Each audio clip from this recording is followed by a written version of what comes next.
네, 이번 집회 제목이 일어나라 빛을 발하라. 3일로 세 가지 주제로 제가 좀 나눠봤습니다. 첫 번째는 빛과 소금에 대해서 우리 기독교인들의 일반적인 정체성에 대해서 얘기를 좀 할 거고요. 그리고 둘째 날은 성경이 빛이라고 말할 때 빛의 또 다른 성격이 있어요. 세계관, 말씀입니다. 말씀에 대해서 얘기를 할 거고, 마지막 날은 그렇게 빛된 신자들이 적극성을 가지고 살아가야 되는, 일어나야 되는 부분에 대해서 얘기를 할 겁니다. 이렇게 얘기를 하고 각 날짜마다 제가 좀 실제적인 적용을 좀 하고 싶었어요. 근데 우리가 한 30-40분 정도 시간이 허락됐으니까 이거를 다 다루지는 못하겠죠. 그래도 우리 학생들하고 최소한 이런 게 있다. 기독교는 이렇게 본다.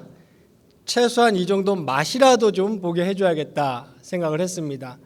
그래서 오늘 첫째 날은 빛과 소금의 정체성과 함께 성경적인 국가관에 대해서 요즘에 여러분들도 조금 느끼시죠? 중학생들도 느끼실 거예요. 나라가 좀 어수선하잖아요. 그래서 그리스도인의 국가관, 기독교적 국가관에 대해서 간략하게 오늘 얘기할 거예요.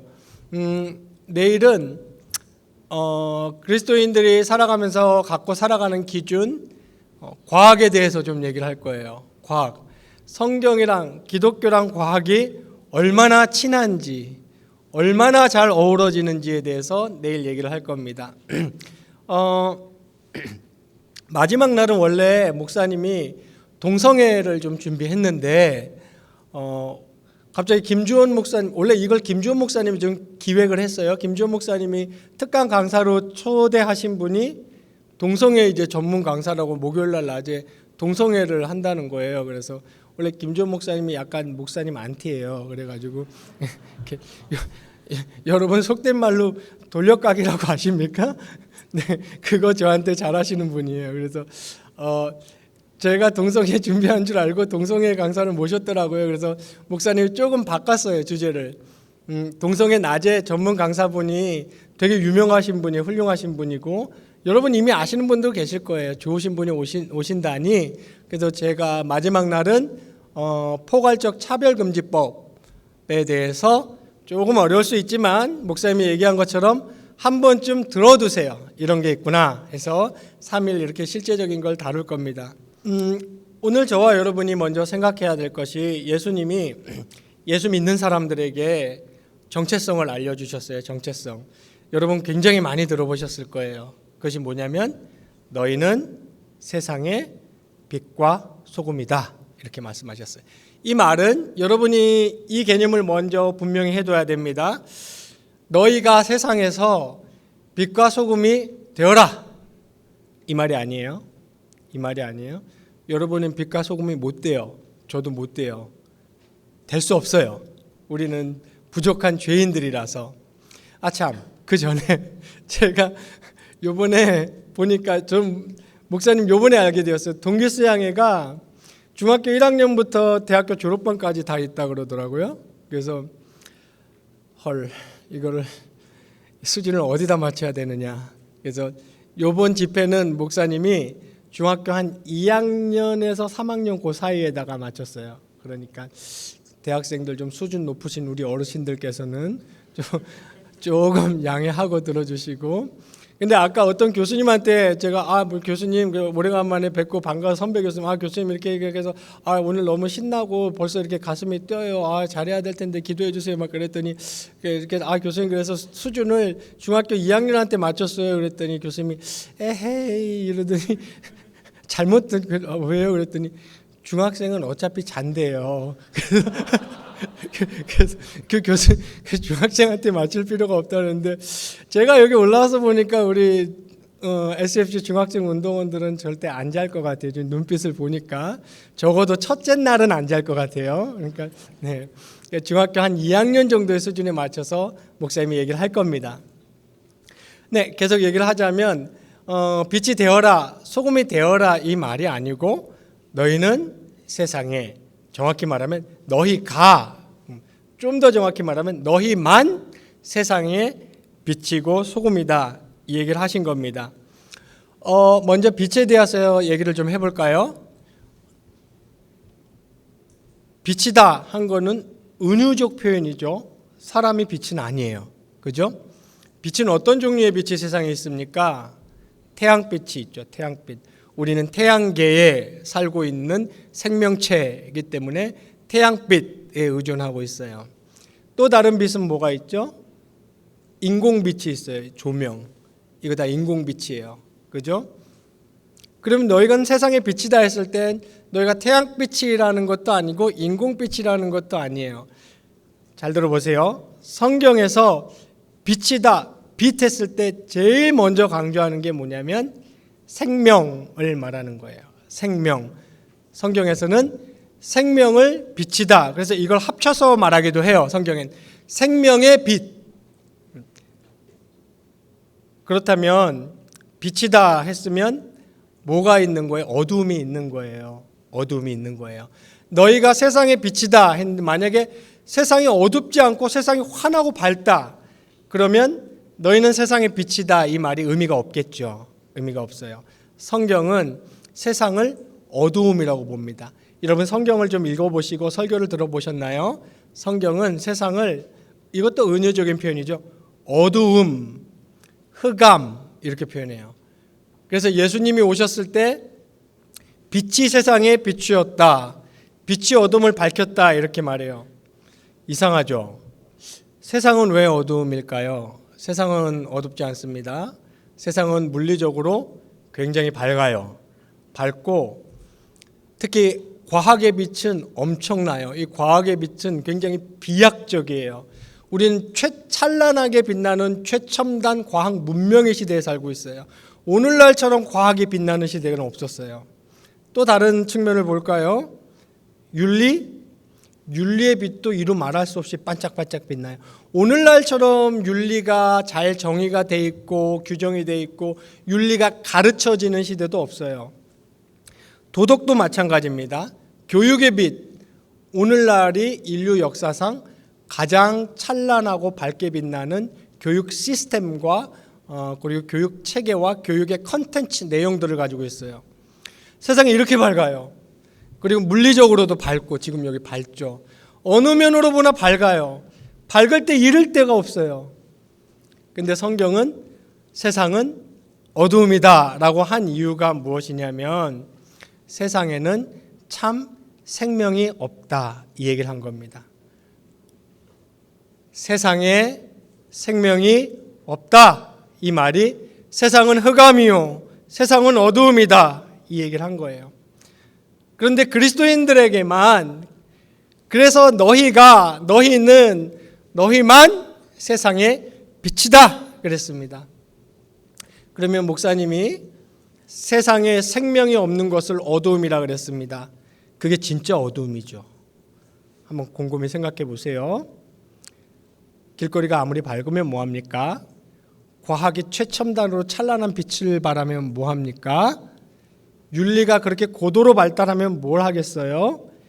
교육이 그렇게 유능한 빛을 발하고 있고 교육학자들이 교육 이론이 너무 많아요.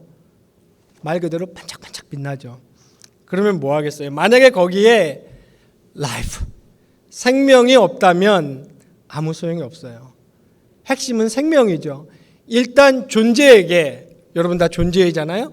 존재에게 생명이 있어야 그러고 난 다음에 과학의 빛, 윤리의 빛, 도덕의 빛, 문명의 빛, 교육의 빛, 이 모든 빛이 의미가 있는 거예요. 근데 이것이 아무리 밝게 비추어 주어도 존재에게 생명이 없다면 그냥 결론은 어두움이고 흑암인 겁니다. 그러면 성경은 생명을 뭐라고 말할까요? 누구를 생명이라고 말할까요? 예수님을 생명이라고 말해요. 여기서 여러분이 하나 구분해야 될 게 있어요. 네, 제 생각보다 많이들 적으시는데 적을 텀을 좀 드리겠습니다. 그래서 예수님을 생명이라고 합니다. 예수님을 생명. 이 말은 중학생들한테 조금 어려울 수 있어요. 성경의 내용이 어려운 내용이 굉장히 많아요. 왜냐하면 성경은 이런 물리적으로 만져지고 눈에 보이고 피부적으로 감각할 수 있는 얘기들 별로 안 해요. 무슨 얘기하냐면 성경은 거의 대부분 본질적이고 근본적인 얘기합니다. 영적이고. 그래서 좀 어두울 수 있어요. 여러분 구분을 하셔야 되는 게 목숨하고 생명은 다른 거예요. 굳이 이렇게 표현하는 게 좋겠어요. 중학생들한테는. 목숨은 바이오는 뭐예요? 이렇게 애니메이트 하는 거야. 이렇게 심장이 뛰겠죠? 심장도 물질이잖아요. 심장도 물질이에요. 뛰겠죠? 펌핑하면 피가 돌겠죠? 뇌도 가죠? 여기 뇌에서 막 화학작용이 막 일어나고 있죠. 지금 물질 외부 반응에 의해서 물질이 나오고 있죠. 뇌에서 막 이렇게 있어요. 막 이렇게 애니메이트 해요. 이 목숨이에요. 이거 바이오예요. 이거는 생명의 한 부분이긴 한데 이거 생명이라고 부를 수는 없어요.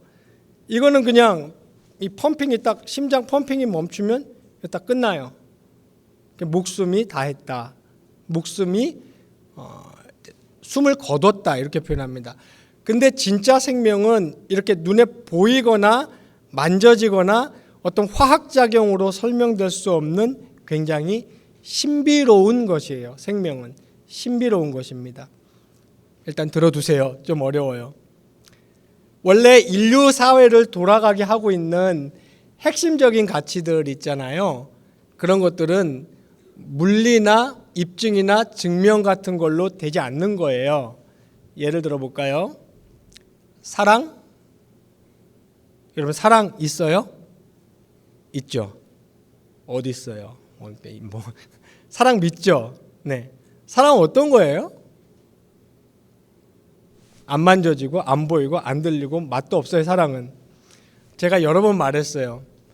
아까 목사님이 설명했던 뇌 속에서 일어나는 어떤 물질, 화학작용 이거 사랑이에요? 아니죠. 근데 사랑은 있어요. 사랑은 확실히 존재해요. 사랑은 존재하는 정도가 아니라 인류를 지배하고 있어요. 근데 사랑을 실험실에서 물리적으로 입증해 보세요. 그러면 그건 입증할 수 있는 게 아니에요. 근데 있어요. 정의도 마찬가지예요. 이 세상은 정의라는 기준에 의해서 돌아가고 있어요. 인류에서 정의를 빼버리면 그건 인류가 아니에요. 그냥 그건 동물의 세계가 되는 거예요. 근데 정의라는 게 있어요. 이런 인류를 돌리고 있는 핵심 가치들은 우리가 물리적으로 입증해내거나 설명해내거나 과학의 공식으로 내일 말할 거예요. 이게 과학의 한계예요. 과학의 방법으로 실험실이나 인류가 사용하는 기호, 언어, 숫자 이런 걸로 인류가 사용하는 기호로 어떻게 해볼 수 없는 거예요. 근데 사랑, 정의 이런 건 있어요. 있는 정도가 아니라 인류를 지배해요. 이 중에서 가장 신비로운 게 뭘까요? 생명이에요. 생명. 사람에겐 생명이 있는데 그 생명은 단순히 그냥 이런 물리적인 목숨의 수준이 아니라 진짜 생명이 있어요. 그래서 성경이 생명, 예수 안 믿는 사람들에게 생명이 없다 할 때 요 생명 말하는 거예요. 예수 안 믿는 사람들에게도 목숨은 있죠. 예수 없이 생명 없다 할 때는 요 생명을 말하는 거예요. 요게 진짜 존재의 핵심이고 진짜 존재의 가치예요. 그러면 생명은 어디서 얻습니까? 예수님으로부터만 얻어요. 예수님이 생명이에요. 그래서 성경은 뭐라고 얘기하냐면 빛이 세상에 비추었다 이런 말씀 들어봤어요? 태초에 말씀이 계시니라. 그죠? 그 말씀이 육신이 되어 우리 가운데 오셨고 그 육신이 생명이다. 그러면 사람은 어떻게 해서 생명을 얻게 되냐면 딱 한 가지밖에 없어요. 생명의 원천이신 그러니까 창조자죠. 자존자, 생명의 원천, 그 생명의 오리진, 이 세상의 모든 생명이라는 모든 생명을 있게 한 제1생명, 모든 생명의 제1동인, 그죠? 제1원인, 생명이 생명되게 한 최초의 생명, 아니면 이렇게 표현해, 전문적으로는 이렇게 표현해야 돼요. 생명성, 그죠? 생명성, 캐릭터예요. 생명성, 생명. 그냥 존재 세계가 있기도 전에 있었던 생명이 있었어요. 이 생명으로부터만 존재는 진짜 생명을 얻을 수 갖게 되는 거예요. 원래 인간은 이 생명이 있었죠. 이 생명이 있었는데 여러분 잘 아시듯이 타락이라는 사건으로 죄로 오염되게 되었고, 그때 가장 끔찍한 일이 뭐예요? 생명을 잃게 된 거예요. 다른 말로 그 생명의 원천이신 하나님과 단절된 거예요. 단절된 거예요. 그래서 성경은 뭐라고 말하냐면 이 세상은 어둠이다, 흑암이다. 이 말은 이 세상엔 참 생명이 없다, 이 말입니다. 그렇기 때문에 아까 목사님 설명한 대로 이 진짜 생명이 없는 한 과학이니 윤리니 교육이니 아무리 찬란한 빛을 발해도 의미가 없어져요. 이 생명이 없는 것을 어두움이다 라고 얘기하고, 진짜 생명은 예수 그리스도가 진짜 생명입니다. 그리고 사람이 잃어버렸던 생명을 찾는 유일한 방법은 생명으로 오신, 이 세상의 빛으로 오신 그 우리 주 예수 그리스도를 믿음으로 사람은 생명을 갖게 됩니다. 이것이 신비예요. 이것이 신비입니다. 이것을 신학적인 용어로 뭐라고 표현하냐면 예수 그리스도와의 연합이라고 표현합니다. 들어보셨나요? 예수 그리스도와의 연합. 이것도 신비로운 표현입니다. 여러분은 내일 목사님이 얘기할 거예요. 여러분은 자꾸 뭘 판단하고 뭘 결정하는데 거의 본능적으로 뭘 갖고 와요? 과학을 무조건 가지고 와요. 과학은 한 길이가 요 정도밖에 안 돼요. 그런데 존재 세계는 이루 셀 수가 끝을 몰라요. 근데 존재하는 모든 존재 세계의 성질과 유무를 판단하는데 자꾸 이거 가지고 갖다 대는 거예요. 이렇게. 여기 안 들어오면 뭐라고 판단해요? 거짓, 허구, 이렇게 판단을 해요. 비진리, 그거는 굉장히 비과학적인 사고예요. 목사님 내일 얘기를 할 거예요.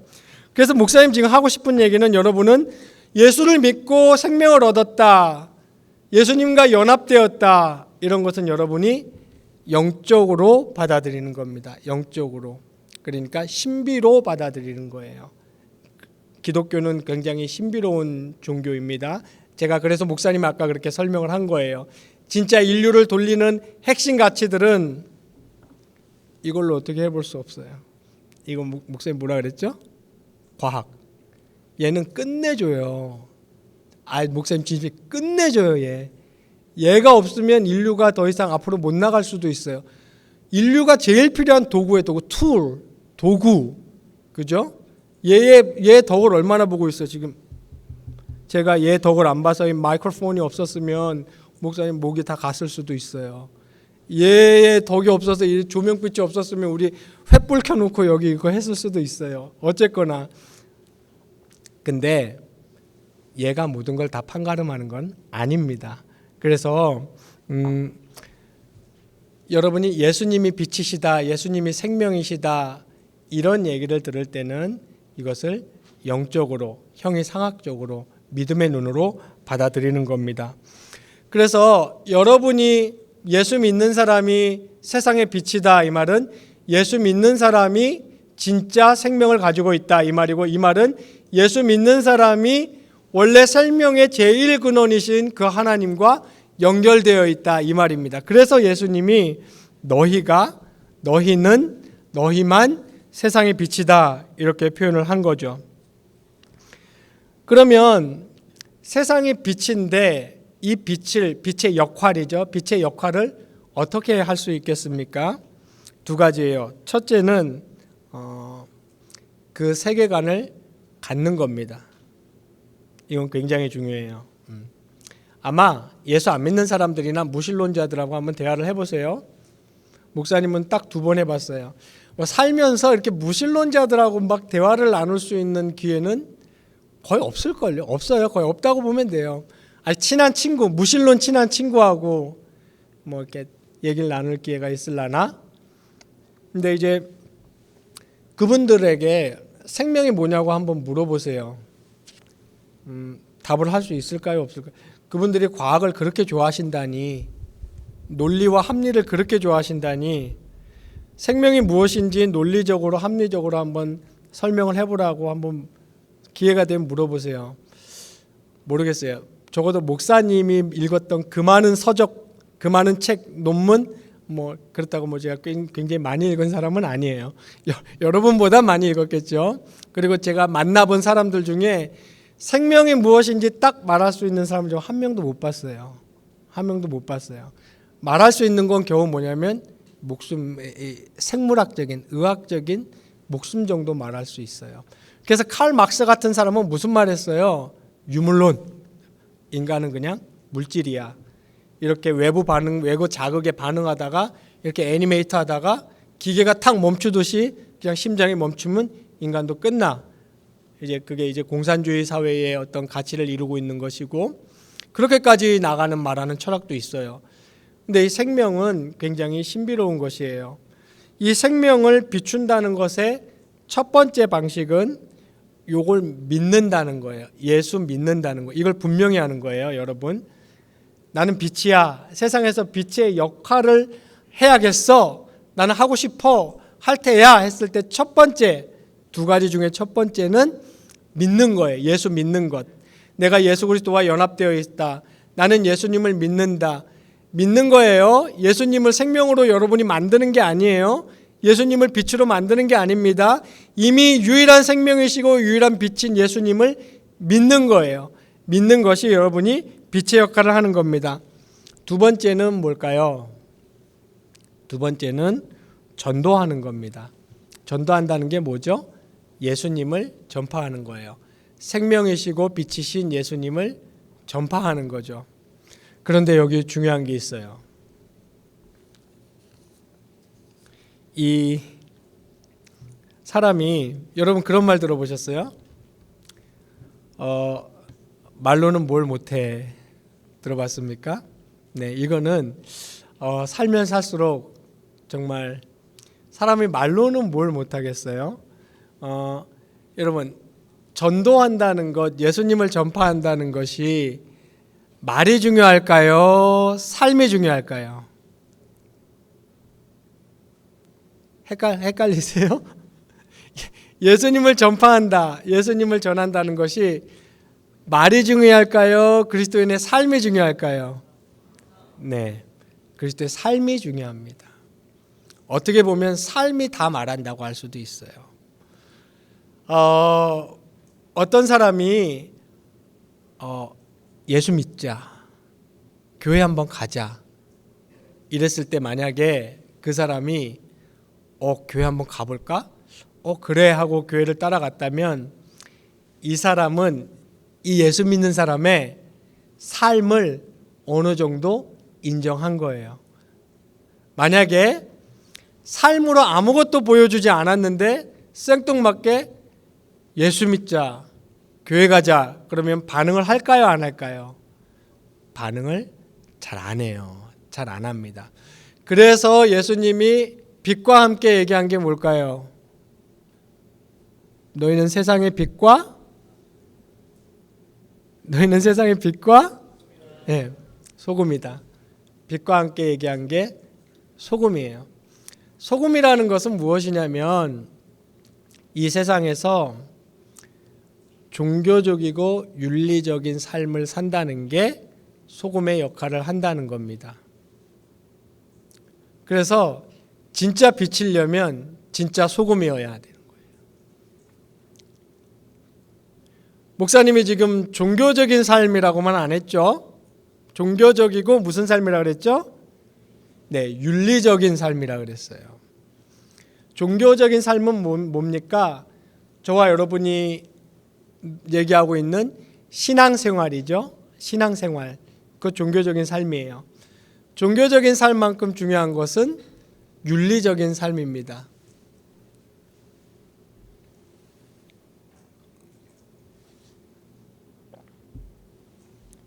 윤리적인 삶은 왜 그렇게 중요할까요?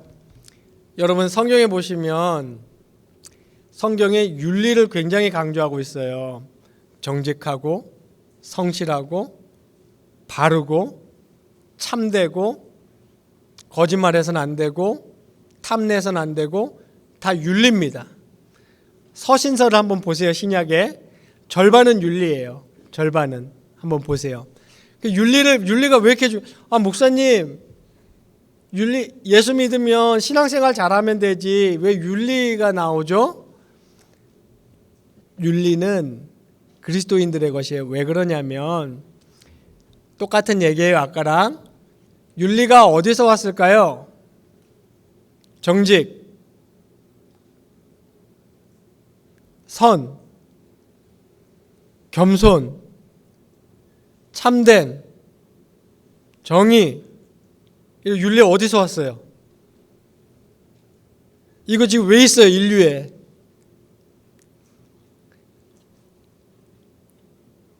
네? 네네, 맞아요. 이것도 아까 제가 생명이 어디서 왔다 그랬죠? 하나님.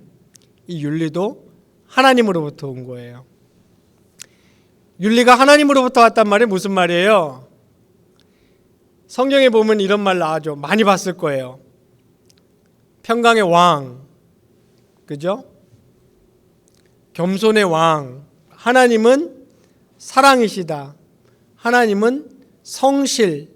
하나님은 참되다. 하나님은 정직하신 분이고, 하나님은 공의로우신 분이고, 이게 다 윤리거든요. 하나님이 윤리성들, 제가 목사님 지금 말한 하나님의 그 윤리성들 그 자체예요. 하나님이 그냥, 하나님은 사랑이고, 하나님은 성실이고, 하나님이 정이고, 하나님이 공평이고, 하나님이 겸손이고, 하나님이 그 속성을 가지고 계세요. 이 모든 존재하는 존재 세계의 이런 윤리성은 하나님으로부터 온 거예요. 그렇기 때문에 사람은 예수 믿는 사람이나 안 믿는 사람이나 모두 어디에 감동해요? 윤리에 감동해요. 이 도덕성과 윤리성에 감동합니다. 왜 감동할까요? 누구나 다 하나님의 형상으로 지음받았기 때문이에요. 예수 안 믿어도 그 형상이 죄로 훼손돼서 그렇지 하나님의 형상으로 다 지음받았기 때문입니다. 그렇기 때문에 소금이다, 소금으로 산다는 것은 종교적일 뿐만 아니라 윤리적으로 산다는 것을 의미하는 겁니다. 이런 질문을 할 수 있겠죠. 목사님, 안 믿는 사람들도 윤리적이지 않나요? 윤리적이죠. 안 믿는 사람들의 윤리와 우리 믿는 사람들의 윤리는 다릅니다. 왜 다르냐면 그 뿌리가 달라요. 뿌리가. 안 믿는 사람들은 그러한 윤리성을 어디에서 시작합니까? 자기 자신에서 시작해요. 자기 자신의 수양, 자기 자신이 쌓은 덕, 자기 자신이 이렇게 가꾼 인격. 그런데 인간은 죄인이기 때문에 거기에 자기 자신에게 그렇게 뿌리박고 있는 윤리성은 겉으로 보면 똑같은 윤리지만 진정한 윤리가 아니에요. 근데 그리스도인들이 윤리성을 발휘할 때는 그 뿌리를 자기 자신에게 내리지 않아요. 어디에다 내립니까? 우리와 연합되어 계신 생명이시고 참 빛이신 우리 안에 계신 예수님께, 즉 하나님께 뿌리를 내립니다. 우리는 윤리적일 수 없어요. 우리는 저 사람보다 조금 나을 수는 있지만 하나님 앞에 윤리, 진짜 윤리인 하나님 앞에 딱 서면 아무것도 아니에요. 윤리의 이응도 못 구네요. 그런데 우리가 윤리를 할 수 있는 이유는 성령의 도우심이고 하나님, 우리의 생명 되신 하나님께 우리의 존재가 뿌리박고 있기 때문에 우리의 윤리가 진짜 윤리입니다. 그래서 예수님이 하시는 말이에요. 너희만 세상의 소금이다. 이 얘기를 하신 겁니다. 그러니까 예수님이 너희는 세상의 빛과 소금이다. 이 얘기를 하신 것은 너희는 생명을 가졌다. 이 얘기예요. 그리고 너희가 소금이다. 이 얘기는 너희만 진정한 윤리적인 삶을 살 수 있다. 이 얘기입니다. 그리고 이 둘은 연결되어 있다 그랬죠. 진짜 빛된 삶이란 것은 생명이신 예수님을 전하는 것이고 그리고 나의 안에 생명이신 예수님이 있다는 걸 믿는 것이라 그랬습니다. 그런데 이 믿는 모습을 나타내고 예수님을 전할 때 우리의 윤리적인 삶은 굉장히 중요합니다. 그래서 여러분, 이거는 목사님이 어릴 때 목사님 국민학교 나왔어요. 여러분 국민학교 뭔지 알아요? 네. 근데 그때 국딩이란 말은 없었어. 목사님 국민학교 나왔는데 교실에 그때 몰랐어요. 근데 지금 보면 그게 어마어마한 거라는 걸 나이가 조금 먹으니까 알겠어. 뭐라고 써 있었냐면 근면, 정직, 성실 뭐 이런 거 맨날 써 있었어요. 2학년 올라가도 근면, 정직, 성실, 3학년 올라가도 뭐 단합, 뭐 근면, 화합, 양보, 질서 맨날 그런 거. 근데 나이 들어서 딱 보니까 그게 엄청난, 사람이 근면하고 정직하게 살기가 쉽지 않아요. 그거 진짜 위대한 말들이었어요. 지금 돌아보니 국민학교 교실에 붙어있던 그 말이 정말 위대한 말들이었어요. 여러분이 정말 나는 빛이야, 나는 소금이야, 그럴 때 여러분들이 첫 번째로 가져야 되는 생각이 뭐냐면 나는 예수 믿어. 나는 정말 예수님 때문에 참 생명을 가졌어. 이 말입니다. 그걸 여러분이 분명히 하셔야 돼요.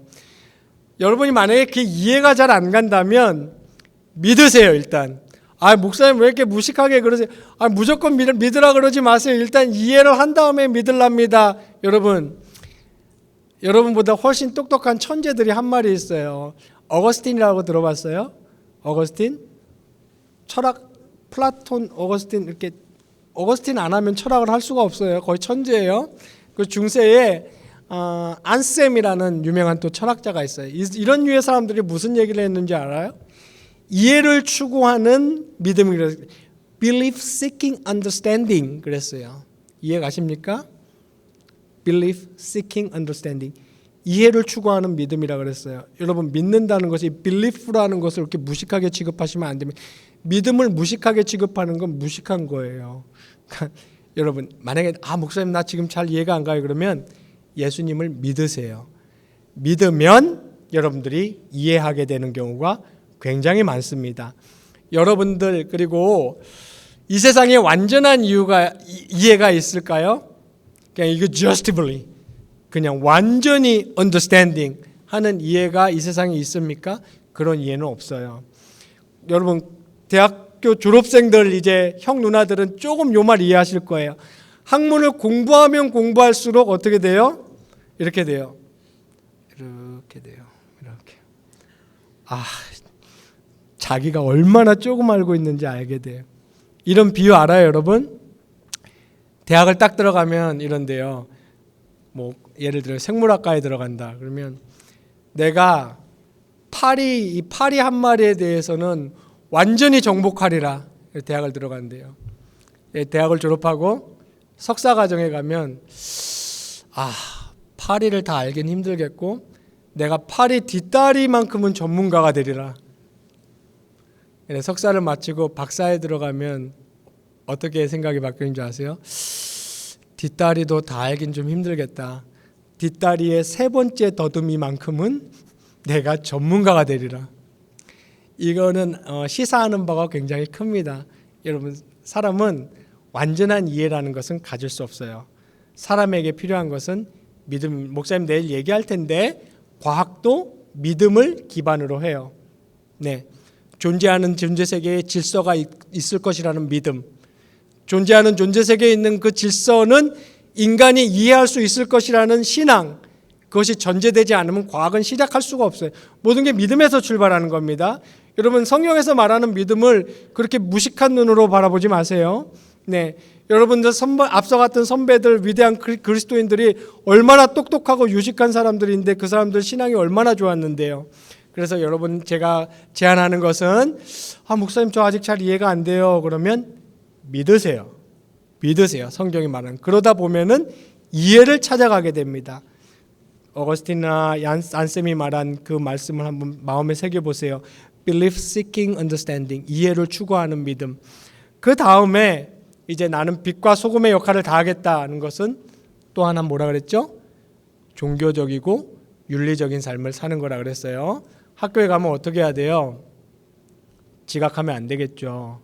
자, 뭐 어쩔 수 없으면 어쩔 수 없지만 일단 지각하지 마세요. 지각하지만 컨닝하지 마시고, 그다음에 이제 숙제 뭐 잘했던 못했던 숙제 잘 내시고, 거짓말하지 마시고, 다른 애들이 어떤 애 왕따 시킬 때 같이 왕따 시키면 안 되겠죠. 네, 나쁜 생각하고 나쁜 말하고 아이들이 모여서 나쁜 짓 하려고 할 때 함께 하면 되겠어요, 안 되겠어요? 안 돼. 왜냐하면 여러분들은 빛이에요. 빛이고 소금입니다. 여러분들 자존심을 좀 지켜야 돼요. 여러분들의 빛과 소금으로서의 품위를 좀 가져야 됩니다. 그런데 여러분들은 절대 함께 하면은 안 돼요. 그게 되게 기초적이고 되게 그냥 기본적인 윤리잖아요. 그런 게 굉장히 중요합니다. 그런 거 하나하나부터가 여러분들이 빛과 소금의 역할을 하는 거예요. 어디 가셔서 어디 딱 어느 단체에 가든지 뭐 동호회 뭐 자전거 동호회를 갔다, 마라톤 동호회를 갔다, 아니면 뭐 어느 클럽에 갔다, 아니면 대학에 갔다, 아니면 어디에 가든지 제일 먼저 뭘 파악하셔야 돼요? 규정. 그 단체가 갖고 있는 규정을 파악하셔야 돼요. 그런 다음에 그 규정과 질서를 지켜야 돼요. 이게 그리스도인들 여러분들이 할 수 있는 해야 하는 빛과 소금으로서의 굉장히 중요한 역할입니다. 만약에 목사님 좀 저 그거 너무 힘들어요. 그렇게 못하 지각하는 거 뭐 이런 다 못하겠어 그러면은 그냥 이렇게 이런 걸 조금 유보하는 것도 괜찮아요. 그 어느 교회 다닌다고는 굳이 말하지 마시고 그냥 나 그냥 교회 다녀. 그냥 이 정도만 말하는 것도 괜찮습니다. 네, 어쨌거나 여러분들은 빛과 소금으로서 예수님의 생명을 가지신 빛이고, 그리고 그 생명을 발해야 되는 소금으로서 사명이 있고, 그리고 그것은 특권이라는 것을 여러분들은 좀 분명히 바르게 아셔야 됩니다. 목사님 말씀을 정리하겠습니다. 오늘 국가관에 대해서 좀 얘기를 하려고 했는데 시간이 좀 내일 아마 조금 시간이 되면은 내일 과학에 대해서 얘기할 때 조금 한번 첨언하도록 하죠. 목사님 말씀을 정리하겠습니다. 예수님께서 예수 믿는 여러분에게 빛과 소금이다라고 얘기한 첫 번째 의미는 여러분들만이 참된 생명을 갖고 있다는 얘기고, 소금이라는 말은 그 생명을 가지고 있다는 것을 믿는 것이고, 그 다음에 그 믿음을 바탕으로 종교적이고 윤리적인 삶을 사는 것이 빛의 역할을 하는 것입니다. 그럴 때 전도가 되는 것이고, 그럴 때 예수님이 전파가 되는 것이고, 그럴 때 하나님의 영광이 드러나는 것이에요. 목사님이 정말 여러분에게 바라기는 좀 속된 말을 쓸게요. 쫄지 마세요. 세상에 나가서 쫄지 마세요. 목사님이 좀 쉽게 말하겠습니다. 그리고 목사님이 장담해요. 목사님이 좀 한 10년 가까이 교회 떠나봐서 잘 알아. 그래가지고 목사님 한 52년 정도 살았거든요. 목사님 장담합니다. 세상에 아무것도 없어요. 세상에 정말 아무것도 없어요. 별거 없는 게 아니라 아무것도 없어요. 목사님 말을 믿으세요. 예수 없으면 아무것도 아닙니다. 예수 없으면 그냥 흑암이에요. 예수 없으면 그냥 어둠이고, 예수 없으면 깜깜해요. 뭐 있는 것 같이 보여요. 찬란한 것 같이 보이고, 요 산만 넘으면 뭔가 있을 것 같지만 예수 없이는 아무것도 없고 흑암이고 혼돈이고 허무고 무가치입니다. 거기에 여러분 쫄지 마세요. 여러분들은 참 생명이고 참 빛이신 예수 그리스도를 가지신 분들이고, 예수 그리스도와 연합된 분들입니다. 세상이 나는 이러이러해, 나는 이렇게 살아가, 나는 이러이래. 나는 이 사람 말을 믿고 이 교수님, 이 배우, 이 소설, 이 철학이 너무 멋있어. 난 이렇게 살아가. 그럴 때 여러분들 똑같이 말씀하셔야 돼요. 그래? 난 그리스도인이야. 나는 성경대로 살아가. 이렇게 말해야 돼요. 그러면 그 사람들이 인정 안 하는 척하죠. 겉으로는 인정 안 하는 척하지만 속으로는 움찔해요. 왜 그런 줄 아세요? 그건 예수님 말이에요. 목사님 말이 아니에요. 속으로는 움찔해요. 왜 움찔할까요? 진짜를 말하거든요. 진짜를 들고 나왔거든. 성경에 예수님이 이렇게 말했어요. 빛이 세상에 왔으되 빛을 몰라보는 것이 아니고 세상은 자기의 어두움이 드러날까 봐 빛을 받아들이지 않는다. 자기의 어두운 행실이 나타날까 봐 빛을 거부한다. 빛보다 어둠을 더 좋아한다. 예수님이 이렇게 말했어요. 예수님이 정확히 분석하신 것이고 정확히 예수님이 말씀하신 거예요. 겉으로는 센 척하고 세상이 예수 없는 세상이 센 척하고 생명 없는 존재들이 뭐 있는 것 같이 말하지만 움찔합니다. 왜냐하면 진짜 빛이 뭔지 알거든요. 그 사람들도 진짜 생명을 찾고 있거든요. 그 사람들도 내가 어떻게 살아가야 될지를 고심하고 있는 사람들이거든요. 그들 앞에 여러분들은 겸손하게 그러나 당당하게 나는 예수 믿는 사람이야. 나는 생명이신 예수님을 믿어. 나는 성경대로 살아가는 그리스도인이에요. 하고 분명히 여러분의 스탠스를 취해 보십시오. 그러면 여러분 주변은 빛납니다. 그리고 여러분은 세상의 소금과 같은 주변을 부패를 방지하고 진짜 소금이 무엇인지를 보여주는 삶을 살게 됩니다. 그리고 이거는 마지막 날 얘기하려고 그랬는데 하나님이 그런 사람들 정말 팍팍 밀어줘요. 하나님이 인격적인 분이거든요. 하나님은 공식이 아니에요. 하나님은 포뮬라가 아닙니다. 보통 세상 종교들은 신을 공식처럼 봐요. 이럴 때 이런 거로 재물 바치면 이렇게 해결해 주시고 이럴 때 이렇게 하면 이거 노여움을 푸시고 어떤 공식이 성경에서 말하는 하나님은 공식이 아니고 중심을 보시는 인격적인 하나님입니다. 한 사람 한 사람의 중심을 보세요. 그래서 우리가 조금만 노력해도 하나님은 우리의 노력을 알아주시는 분이에요. 그래서 여러분이 빛과 소금으로서 당당하게 살아가려고 할 때 하나님은 여러분 인생을 팍팍 밀어주세요. 마음껏 밀어주십니다. 왜냐하면 빛과 소금이라고 말씀하신 분이 하나님 자신이기 때문입니다. 모쪼록 여러분은 교회에서 열심히 부지런히 배워서 여러분이 참된 생명이신 예수님을 가지고 있는 빛이고 여러분만이 이 세상의 진정한 소금이라는 이 성경적 가르침을 가슴 깊이 새기고 이 세상의 빛과 소금으로 살아가시는 우리 재신교단의 SFC 운동원들 되기를 주님의 이름으로 축원합니다.